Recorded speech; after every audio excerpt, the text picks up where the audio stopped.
kita sembahyang, ini minallah, dari Allah. Hidayah, taufik datangnya dari Allah, sehingga kita terbuka hati sembahyang. Nah, kawa melakukan sembahyang, minallah, dari Allah. Kemudian kita sembahyang ini adalah billah, dengan kekuatan yang diberikan Allah, dengan izin Allah, dengan pertolongan Allah kita bisa sembahyang. Dan lagi lillah, kita ini adalah miliknya Allah. Dan apa yang kita gawe ini ilallah, akhirnya kepada Allah. Nah, kalau kita bisa melakukan ibadah seperti itu, ibadah apa aja, nah kita terhindar daripada ujub, kita terhindar daripada riya. Kenapa kita beribadah tuh kadang-kadang minta puji kepada manusia?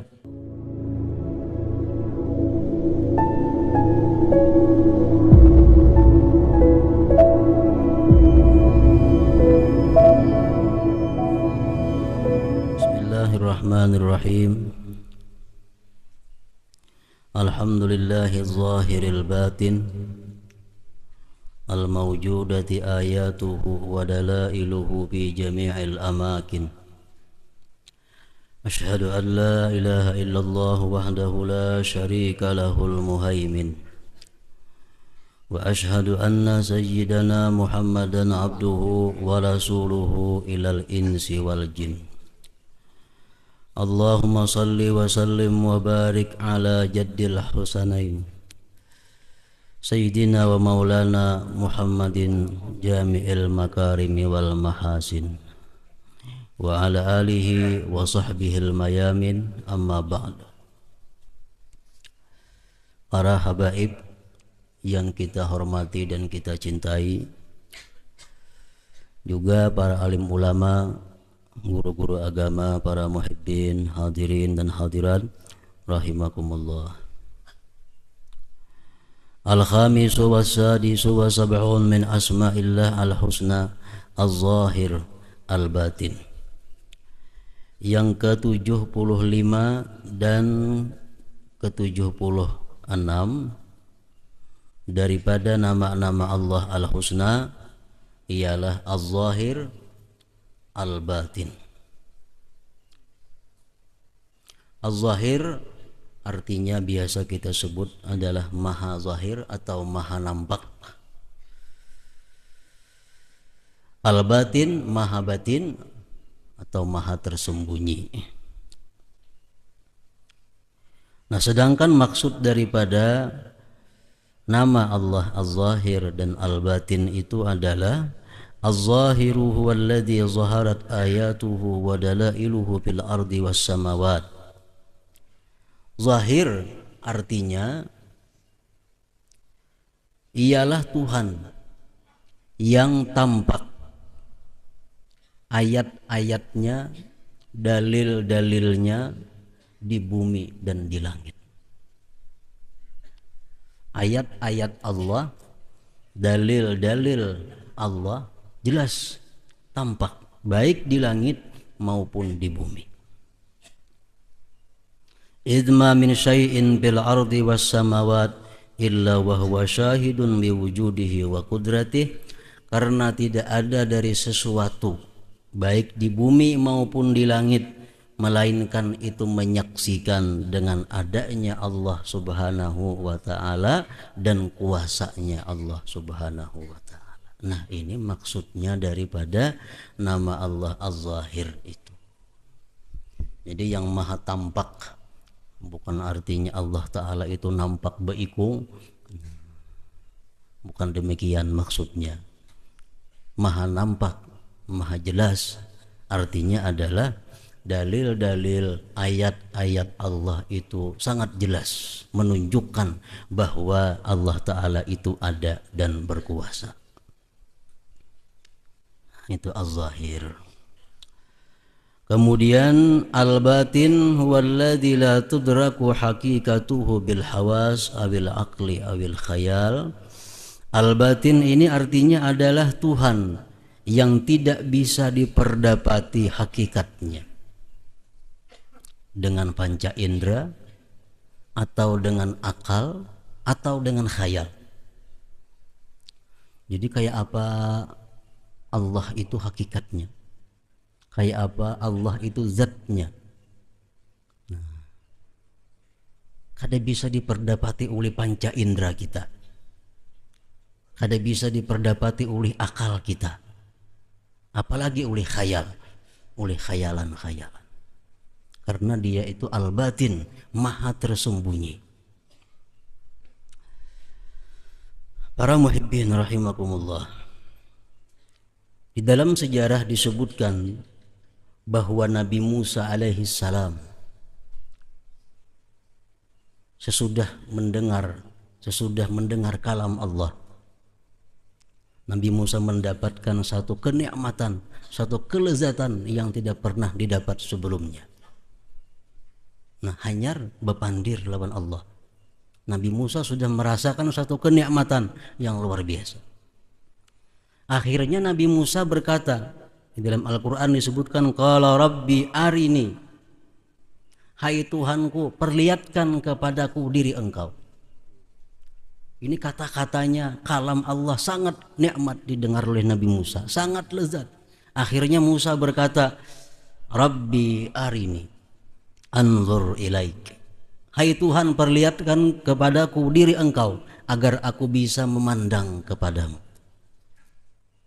Ini Musa hendak mengetahui zat Allah itu macam apa. Allah Subhanahu wa taala menjawab, qala lan tarani walakin inzur ilal jabal fa in istaqarra makanahu fasawfa tarani. Ujar Tuhan, wahai Musa, engkau tidak akan bisa pernah melihat aku, engkau tidak akan bisa memandang aku, tetapi tengoklah kepada gunung Tur Sina ngarannya. Jika Tur Sina itu tetap pada tempatnya, maka engkau ada harapan bisa melihat aku. Falamma tajalla rabbuhu lil jabal ja'alahu dakka wa kharra Musa sa'iqa. Manakala Allah Subhanahu wa taala bertajalli, menurut ahli tafsir, baru nur Allah, baru cahaya Allah bertajalli sebesar ujung kelingkingan. Menurut ahli tafsir demikian, nur Allah bertajalli sebesar ujung kelingkingan kepada gunung Tur Sina itu.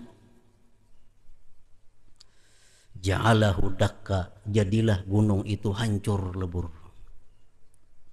Nah, hanyar cahayanya Allah bertajalli bagi gunung. Ya, apa kuatnya gunung itu? Hancur lebur gunung. Sesudah melihat Nabi Musa gunung itu hancur lebur, wa kharra Musa sa'iqa, Musa pun tersungkur pingsan. Ini zat Allah, apalagi maha tersembunyi, kada akan bisa diperdapati oleh panca indera kita. Para muhibbin rahimakumullah, demikian pula akal. Akal kita pun kada bisa memperdapati, kayak apapun hebatnya akal seseorang, kada akan bisa memperdapati zat Allah atau sifat Allah.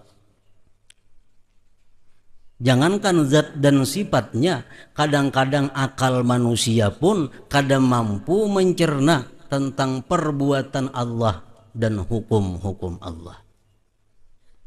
Allah menghukumkan ini, apa sebabnya? Kadang-kadang kita kada bisa mencari, kada bisa mencerna apa sebabnya demikian. Nah, fi'il Allah aja, hukum Allah aja kita bisa kada kawa mencerna akal kita. Allah sudah menjelaskan dalam Al-Quran, Rabbana ma khalaqta hadza batila. Setiap perbuatan Allah, setiap hukum Allah itu tidak ada sia-sia. Pasti dalamnya ada sesuatu.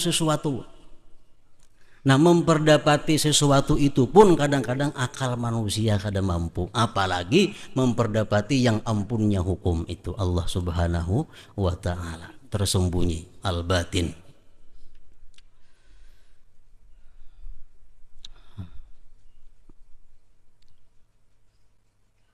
Kadang-kadang manusia oleh karena kesungguhannya, Allah beri satu rahasia dari sekian banyak rahasia yang tersembunyi di dalam hukum Allah. Satu contoh umpamanya, Allah Subhanahu wa taala di dalam Al-Qur'an mengharamkan daging babi. Ini tersebut di dalam tafsir Sayyid Qutb Zilalul Quran. Allah mengharamkan daging babi. Daging lain boleh, sapi boleh, unta boleh, kuda boleh, babi jangan. Allah melarang pasti ada sesuatunya. Ada mau Allah melarang kalau ada sesuatunya.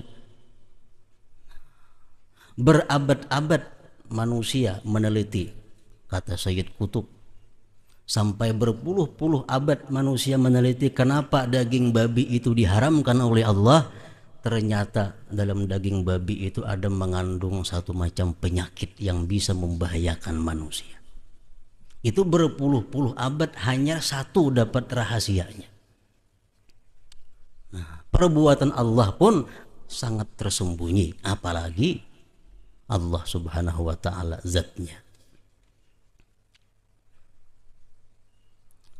Apa rahasianya? Sampai sekarang belum bisa ditemukan sebabnya.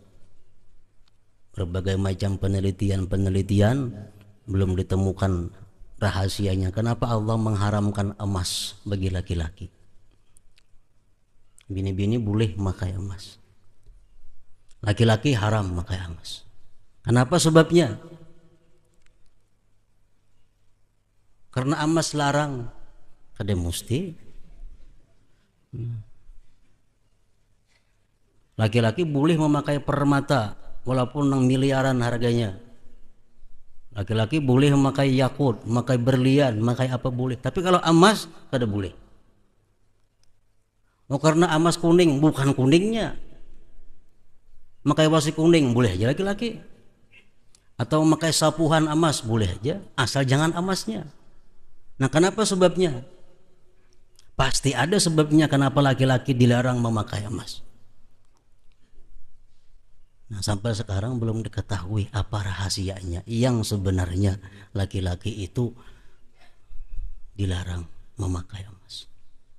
Ada pendapat mengatakan kalau laki-laki itu memakai emas menyerupai bini-bini, menyerupai perempuan. Pendapat ini ditolak. Karena boleh aja kita begalang emas laki-laki, bautas emas, bautas kuning, begalang kuning yang terbuat bukan dari emas, walaupun cilangnya harat pada emas. Nah, jadi bukan karena itunya.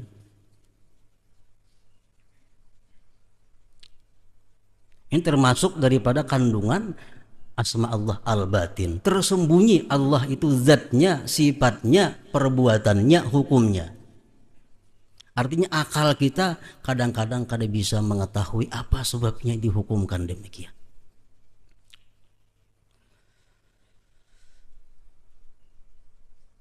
Yang belum ditemukan sampai saat ini oleh para ahli-ahli Islam, anjing. Kenapa sesuatu yang disentuh anjing itu dibasuh 7 kali? Bahkan salah satunya dengan tanah. Tapi kalau kamihnya orang kafir kadang macam itu. Orang kafir tuh kamih kadang macam itu. Karena kamihnya kita membasuh biasa aja.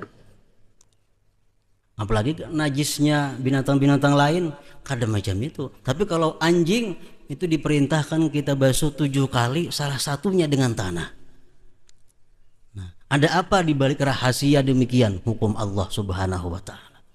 Nah, inilah al-batin. Allah itu maha tersembunyi. Tapi pasti ada rahasia. Mungkin di abad berapa akan datang ditemukan rahasia-rahasia seperti itu. Contoh lagi tentang al-batin, kandungan al-batin adalah hukum Islam, ajaran Allah mengajarkan kepada kita kalau kita makan tangan kanan, jangan tangan kiri. Nah, ini mungkin sudah berapa puluh abad diteliti oleh mereka-mereka ahli. Kenapa kita disuruh makan tangan kanan, jangan tangan kiri? Ternyata menurut satu penelitian bahwa di tangan kanan ini ada sesuatu kelebihan yang kada dimiliki oleh tangan kiri. Nah, apa kelebihannya itu? Sesuatu itu apa? Bila memegang sesuatu makanan, menjapai sesuatu makanan, bakas nang dijapai tangan kanan ini talambat basi daripada nang dijapai tangan kiri. Gangan umpamanya sapanci, kita alih dua bagian. Kita kucau tangan kanan sebuting, kucau tangan kiri sebuting. Kini lakasnya basi, lakas nang bekas tangan kiri tadi. Itu salah satunya. Mungkin ada puluhan bahkan ratusan lagi rahasia Allah di dalam yang demikian itu. Nah, al-batin huwa alladhi la tudraku hakikatuhu, kada bisa diperdapati hakikatnya Allah dengan panca indera atau dengan akal, apalagi dengan khayal. Para muhibbin rahimakumullah.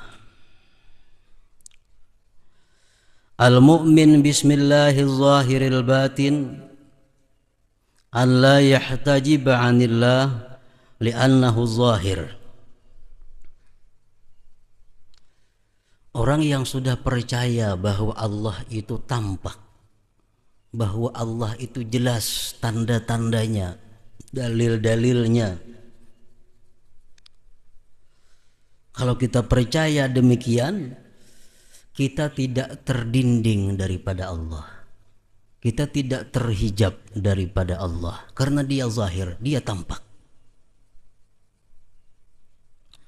Bal yushahidullaha fi kulli syai'in wa 'inda kulli syai'in wa ma'a kulli syai' wa qabla kulli syai'in wa ba'da kulli syai'in wa fawqa kulli syai' wa tahta kulli syai'in wa muhitan bi kulli syai'. Kalau sudah kita percaya bahwa Allah itu maha tampak, maha jelas, kita kada akan terdinding daripada Allah. Bahkan kita bisa menyaksikan Allah itu pada tiap-tiap sesuatu,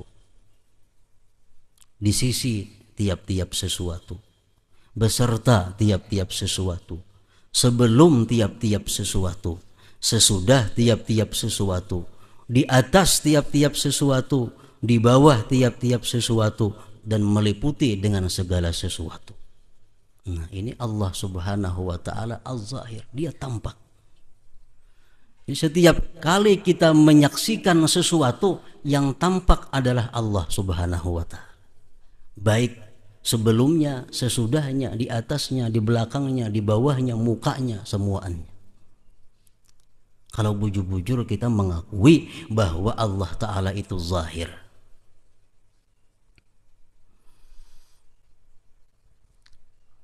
Faman lam yushahidillah fi kulli syai', barang siapa yang tidak bisa musyahadah kepada Allah pada tiap-tiap sesuatu, ini kada bisa menyaksikan Allah dalam tiap-tiap sesuatu, bahwa a'ma, berarti dia buta.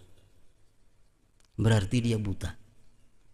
Karena sesuatu yang tampak itu, kalau kita kada melihat, berarti mata kita ada masalah. Karena jelas nampak. Faman lam yushahidillah fahuwa a'ma, siapa yang tidak bisa musyahadah kepada Allah, berarti dia buta. Wa man kana fi hadhihi a'ma fahuwa fil akhirati a'ma wa adallu sabila, barang siapa dalam dunia ini dia buta, maka di akhirat dia lebih buta lagi dan lebih sesat jalannya. Maksud buta ini buta nang apa? Fa innaha la ta'mal absar walakin ta'mal qulub allati fis sudur. Bukan buta mata ini, tetapi buta hati yang ada di dalam dada. Nah, para muhibbin rahimakumullah, kayak apa cara kita musyahadah? Kayak apa cara kita menyaksikan Allah pada tiap-tiap sesuatu itu? Nah, sesuatu itu luas. Sesuatu mencakup segala-galanya. Ngarannya gini, sesuatu. Kita disuruh supaya musyahadah, menyaksikan Allah pada tiap-tiap sesuatu. Ulama-ulama tasawuf bermacam-macam mengajarkan kepada kita caranya musyahadah itu. Salah satu cara musyahadah itu adalah bila mana dia menyaksikan sesuatu, dia menyaksikan sesuatu itu minallah wa billah walillah wa ilallah. Artinya apa? Kita melihat umpamanya gunung, melihat langit, melihat sapi, melihat unta. Kita melihat bahwa itu adalah dari Allah dan dengan pemeliharaan Allah dan milik Allah dan kembali kepada Allah. Nah, kalau kita bisa macam itu melihat sesuatu, baik itu perkara-perkara, masalah-masalah yang kita hadapi, kita sudah tergolong mendapatkan buah keimanan kepada nama Allah Az-Zahir.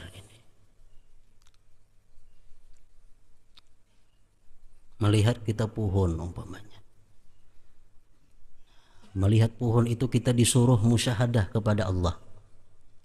Artinya bukan melihat Allah, pohon itu lain. Maksudnya apa? Kita mau pohon ini adalah dari Allah, dari kudratnya, dari macam-macam sifatnya timbul pohon. Dan pohon ini adalah billah, dia dengan Allah. Artinya apa? Pohon ini kada bisa lepas daripada Allah, dipelihara, diawasi, dirawat oleh Allah Subhanahu wa ta'ala. Dan pohon ini lillah, milik Allah, dan ilallah, kembalinya nanti kepada Allah. Nah, kalau kita bisa demikian, kita berarti sudah mendapatkan satu musyahadah. Masalah dunia, masalah ibadah. Nah, ibadah kita dituntut agar musyahadah. Kita sembahyang, kita puasa, kita berzakat. Apabila kita kaum musyahadah dalam melakukan ibadah-ibadah ini, kita terhindar daripada ujub, terhindar daripada riya, terhindar daripada minta puji, minta sanjung kepada manusia. Asalkan dalam melakukan ibadah itu kita musyahadah kepada Allah Subhanahu wa ta'ala. Kayak apa cara musyahadahnya? Ibadah, sembahyang contohnya. Sebagian ulama mengajarkan kepada kita sembahyang ini minallah, dari Allah. Hidayah, taufik datangnya dari Allah, sehingga kita terbuka hati sembahyang. Nah, kawa melakukan sembahyang minallah, dari Allah. Kemudian kita sembahyang ini adalah billah, dengan kekuatan yang diberikan Allah, dengan izin Allah, dengan pertolongan Allah kita bisa sembahyang. Dan lagi lillah, kita ini adalah miliknya Allah. Dan apa yang kita gawe ini ilallah, akhirnya kepada Allah. Nah, kalau kita bisa melakukan ibadah seperti itu, ibadah apa saja, nah kita terhindar daripada ujub, kita terhindar daripada riya. Kenapa kita beribadah tuh kadang-kadang minta puji kepada manusia? Karena kita kadang menyadari bahwa kita ini kalau beribadah pertolongan Allah. Kita kadang menyadari bahwa kita kalau beribadah ini karena taufik dan hidayah dari Allah. Kalau kita meyakini, kita musyahadahkan mata hati kita bahwa kita beribadah ini adalah dari Allah, dengan Allah, dan kita ini milik Allah dan kembali kepada Allah, ibadah kita kayak apa aja selamat daripada ujub dan riya.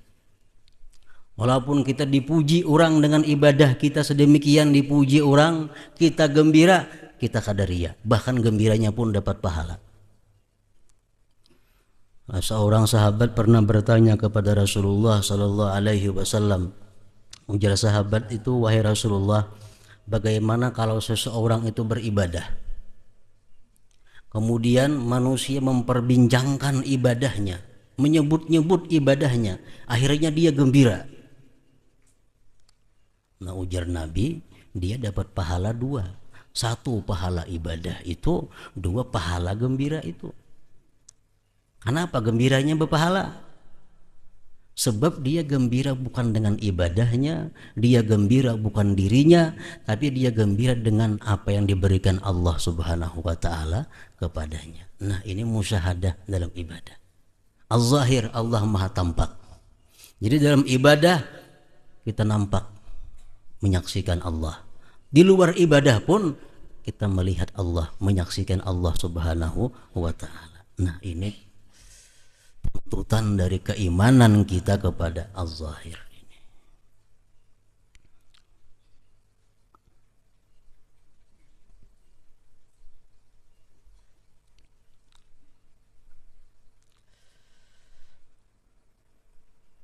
Di dalam Al-Quran Allah Subhanahu wa ta'ala berfirman,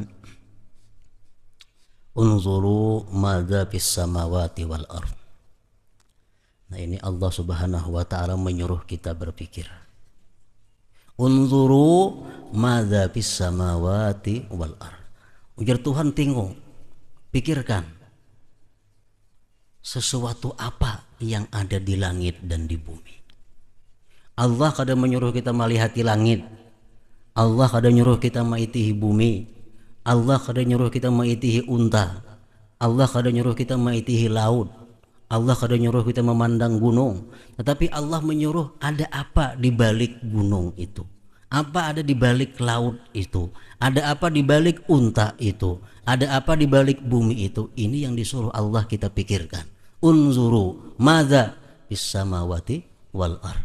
Nah, bukan Allah kadang nyuruh kita maitihi pohon, kada. Allah kadang nyuruh maitihi langit hari-hari, kada. Tapi kita disuruh maitihi sesuatu yang ada di balik langit itu. Nah, kenapa langit itu bisa berdiri kukuh tanpa ada tiang sedikit pun? Nah, tentu dengan kekuatan Allah Subhanahu wa ta'ala. Nah, ini musyahadah, ini maksudnya. Para muhibbin rahimakumullah. Nah, musyahadah seperti itu baik dalam hal ibadah ataupun di luar ibadah itu kada akan bisa kita dapatkan. Ujar pengarang kitab Iqadul Himam, selama engkau tuhibbul ajilah, selama engkau mencintai sesuatu yang segera, duniawi artinya. Bila mana kita ini cinta kepada dunia, kita kada akan bisa musyahadah seperti itu.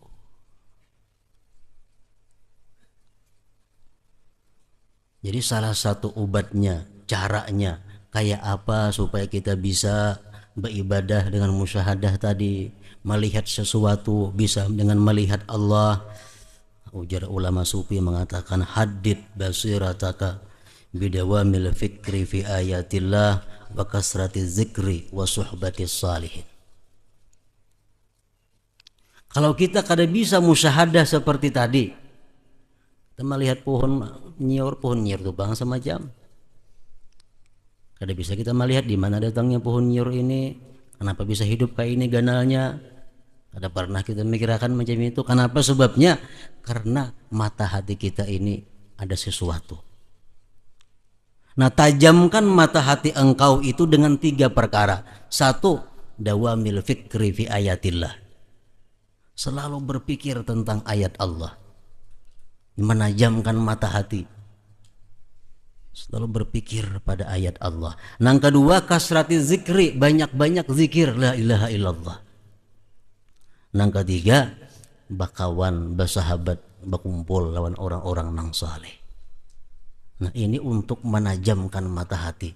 Jadi kayak apa supaya kawa melihat nang apakah, ingat lawan Allah. Kejadian apa nang menimpa seorang, ingat lawan Allah. Datang nikmat, ingat lawan Allah. Datang musibah, ingat lawan Allah. Sembahyang pun ingat lawan Allah. Kayak apa supaya kawan itu 3 macam.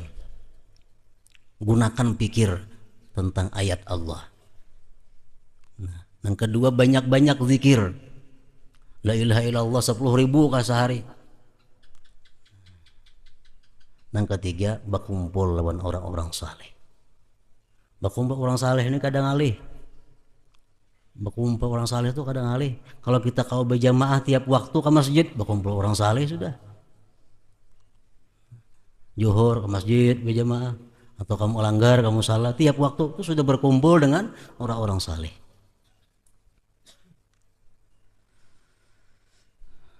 Nah, yang pertama, buah keimanan kita kepada Al-Zahir Al-Batin tadi menuntut demikian, bahwa kita mesti selalu musyahadah menyaksikan Allah Subhanahu wa ta'ala pada tiap-tiap sesuatu. Yang kedua, ayya'tarifa bil ajzi an idraki hakikatillah. kita mesti mengakui bahwa kita lemah daripada memperdapati hakikat Allah, hakikat hukumnya, hakikat perbuatannya. Kita mesti mengakui. Jadi kalau ada hukum Allah A, gawi, jangan banyak tanya makan apa macam ini, ada apa, kita kada mampu memperdapati hal-hal seperti itu. Nah, karena ini al-batin, maha tersembunyi. Kita mengakui bahwa kita kada mampu memperdapati itu. Nah, yang ketiga, keimanan kita yang demikian tadi menuntut ayyaj'ala batinahu khairan min zahirih, bahwa seseorang itu mesti menjadikan batinnya lebih baik daripada zahirnya. Kan kita ini ada hati, ada zahir, ada hati, ada anggota. Nah, kita dituntut supaya hati kita ini lebih baik daripada zahir kita. Sesuai dengan doa Rasulullah sallallahu alaihi wasallam, Allahumma ja'al sarirati khairan min alaniyati waj'al alaniyati salihah. Ujar Nabi, ya Allah, jadikanlah batinku lebih baik daripada zahirku, dan jadikanlah zahirku baik juga. Jadi bukan artinya asal hati baik, zahir kada, bukan itu. Zahir mesti baik, tapi hati mestinya lebih baik lagi. Nah, dari sini kita mengetahui kenapa sebab kita lebih dituntut untuk memperbaiki batin. Li'annahu awwalu nazarillah, karena batin kita ini adalah pandangan pertama Allah Subhanahu wa ta'ala. Kita sembahyang, kita puasa, kita berzakat, kita naik haji, kita membaca Quran, nang pertama Allah pandang batin kita. Kalau batinnya baik, hanyar Tuhan mengitihi zahirnya. Kalau batinnya kada baik, zahirnya kada dipandang Tuhan lagi. Orang sembahyang dipandang Tuhan zahirnya, apa batinnya ikhlas. Hanya Tuhan memandang zahirnya, kayak apa syarat rukunnya, adabnya, macam-macam. Kalau orang sembahyang dipandang Tuhan batinnya, kada ikhlas, Allah kada memandang lagi berikutnya, samuan gugur. Nah, jadi mesti artinya perhatian kita kepada batin ini lebih daripada perhatian kepada zahir. Paling abdal zikir apa? Zikir nang beserta hati dan mulut. Jadi dalam hati la ilaha illallah, untung la ilaha illallah, paling abdal. Nomor 2-nya mana? Zikir hati. Nah, zikir hati. Di hati aja la ilaha atau Allah di hati. Mesti muntung beranai aja, itu lebih baik daripada muntung Allah hati kemana-mana. Nah, lebih baik hati nang Allah daripada muntung Allah.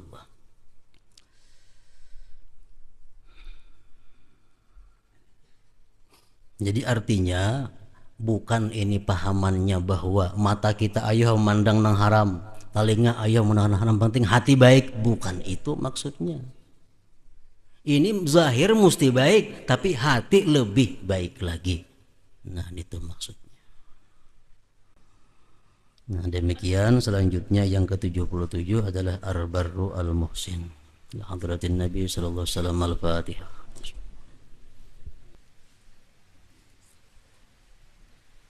Bismillahirrahmanirrahim. Alhamdulillah rabbil alamin, wassalatu wassalamu Muhammadin wa alihi washabihi ajmain.